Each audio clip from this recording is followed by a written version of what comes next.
اعوذ باللہ من الشیطان الرجیم بسم اللہ الرحمن الرحیم۔ سورہ احزاب آیات نمبر 1 تا 8 میں نبی صلی اللہ علیہ وآلہ وسلم کو تاکید کہ بے خوف و خطر وحی الہی پر عمل کریں، اللہ ہی پر بھروسہ رکھیں اور کفار و منافقین کی مطلق پرواہ نہ کریں۔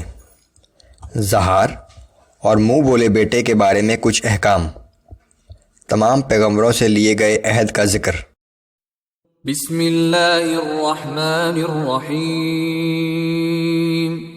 یا ایہا النبی اتق اللہ ولا تطع الکافرین والمنافقین ان اللہ کان علیما حکیما۔ اے نبی صلی اللہ علیہ وآلہ وسلم، اپنے دل میں صرف اللہ ہی کا خوف رکھیں اور کافروں اور منافقوں کی کوئی ناجائز بات قبول نہ کریں۔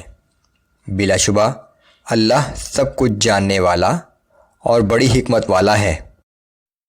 واتبع ما یوحى الیک من ربک، اور آپ کے رب کی جانب سے جو وحی بھیجی جا رہی ہے اس کا اتباع کیجیے۔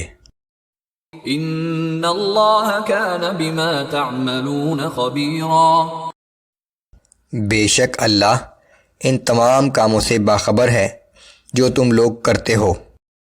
وتوکل علی اللہ وکفی باللہ وکیلا، اللہ ہی پر بھروسہ کیجیے، بے شک کارسازی کے لیے اللہ ہی کافی ہے۔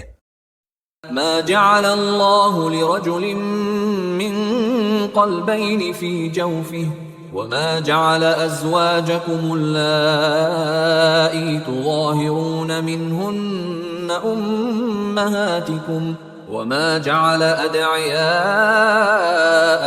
ابناءکم۔ جس طرح اللہ نے کسی آدمی کے سینے میں دو دل نہیں بنائے، اسی طرح تمہاری وہ بیویاں جن سے تم زہار کر لیتے ہو انہیں تمہاری مائیں نہیں بنایا، اور نہ ہی تمہارے منہ بولے بیٹوں کو تمہارا حقیقی بیٹا بنا دیا۔ ذالکم قولکم بافواہکم واللہ یقول الحق وہو یہدی السبیل۔ یہ صرف تمہارے اپنے منہ کی کہی ہوئی باتیں ہیں، اور اللہ تو ہمیشہ حق بات کہتا ہے اور وہی سیدھی راہ کی طرف ہدایت کرتا ہے۔ اسلام سے پہلے زمانہ جاہلیت میں اگر کوئی شخص اپنی بیوی کو اپنی ماں کے مشابہ قرار دے دیتا تھا تو یہ زہار کہلاتا تھا اور اسے طلاق سمجھا جاتا تھا۔ اسی طرح منہ بولے بیٹے کے حقوق اپنے سگے بیٹے کی طرح سمجھے جاتے تھے۔ قرآن نے ان آیات کے ذریعے ان رسوم کا خاتمہ کر دیا۔ ادعوهم لآبائهم هو اقسط عند اللہ، لوگو اپنے منہ بولے بیٹوں کو ان کے حقیقی باپ ہی کے نسب سے پکارا کرو، یہ اللہ کے نزدیک زیادہ منصفانہ بات ہے۔ فَإِن لَّمْ تَعْلَمُوا آبَاءَهُمْ فَإِخْوَانُكُمْ فِي الدِّينِ وَمَوَالِيكُمْ، اور اگر تم ان کے حقیقی باپ سے واقف نہیں ہو تو پھر بھی وہ تمہارے دینی بھائی اور دوست ہیں۔ وَلَيْسَ عَلَيْكُمْ جُنَاحٌ فِيمَا أَخْطَأْتُم بِهِ وَلَكِن مَّا تَعَمَّدَتْ قُلُوبُكُمْ، اور اگر تم ان کے بارے میں نادانستہ بات کہہ دو تو تم پر کوئی گناہ نہیں، لیکن اگر دانستہ کوئی بات کہو گے تو اس کا ضرور مواخذہ ہوگا۔ وَكَانَ اللَّهُ غَفُورًا رَّحِيمًا، اور اللہ بڑا بخشنے والا اور ہر وقت رحم کرنے والا ہے۔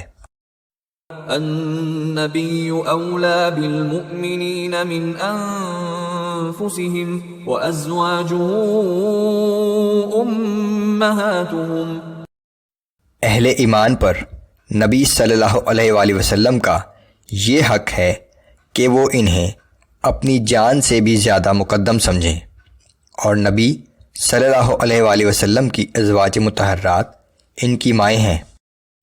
وَأُولُو الْأَرْحَامِ بَعْضُهُمْ أَوْلَى بِبَعْضٍ فِي كِتَابِ اللَّهِ مِنَ الْمُؤْمِنِينَ وَالْمُهَاجِرِينَ إِلَّا أَن تَفْعَلُوا إِلَى أَوْلِيَائِكُمْ مَعْرُوفًا كَانَ ذَلِكَ فِي الْكِتَابِ مَسْطُورًا۔ اور کتاب اللہ کے مطابق وراثت کے لیے عام مومنین و مہاجرین کی بنسبت تمہارے رشتہ دار زیادہ حقدار ہیں، سوائے اس بات کے کہ تم اپنے دوستوں کے ساتھ کچھ حسن سلوک کرنا چاہو۔ یہ حکم کتاب الہی میں لکھا جا چکا تھا۔ ہجرت مدینہ کے بعد مہاجرین اور انصار کے درمیان دینی اخوت قائم ہو گئی تھی، حتیٰ کہ وہ دینی بھائی ایک دوسرے کے وارث سمجھے جاتے تھے۔ پھر میراث کے متعلق تفصیلی احکام نازل ہو جانے کے بعد اب اس آیت کے ذریعے یہ وضاحت کر دی گئی ہے کہ اصل وارث تو وہی رشتہ دار ہی ہیں، البتہ اگر کوئی اپنے دینی بھائی کو اپنی وراثت میں سے کچھ دینا چاہے تو دستور کے مطابق وصیت کر سکتا ہے۔ وَإِذْ أَخَذْنَا مِنَ النَّبِيِّينَ مِيثَاقَهُمْ وَمِنْكَ وَمِنْ نُوحٍ وَإِبْرَاهِيمَ وَمُوسَى وَعِيسَى ابْنِ مَرْيَمَ وَأَخَذْنَا مِنْهُمْ مِيثَاقًا غَلِيظًا۔ اور اے پیغمبر صلی اللہ علیہ وآلہ وسلم، وہ وقت قابل ذکر ہے جب ہم نے تمام پیغمبروں سے عہد لیا تھا، آپ سے بھی، اور نوح علیہ السلام اور ابراہیم علیہ السلام اور موسیٰ علیہ السلام اور عیسیٰ ابن مریم علیہ السلام سے بھی، اور ان سب سے ہم نے پختہ عہد لیا تھا۔ لِيَسْأَلَ الصَّادِقِينَ عَنْ صِدْقِهِمْ وَأَعَدَّ لِلْكَافِرِينَ عَذَابًا أَلِيمًا۔ اور اس کا مقصد یہ تھا کہ اللہ سچے لوگوں سے ان کی سچائی کے بارے میں دریافت کرے، اور اللہ نے کافروں کے لیے دردناک عذاب تیار کر رکھا ہے۔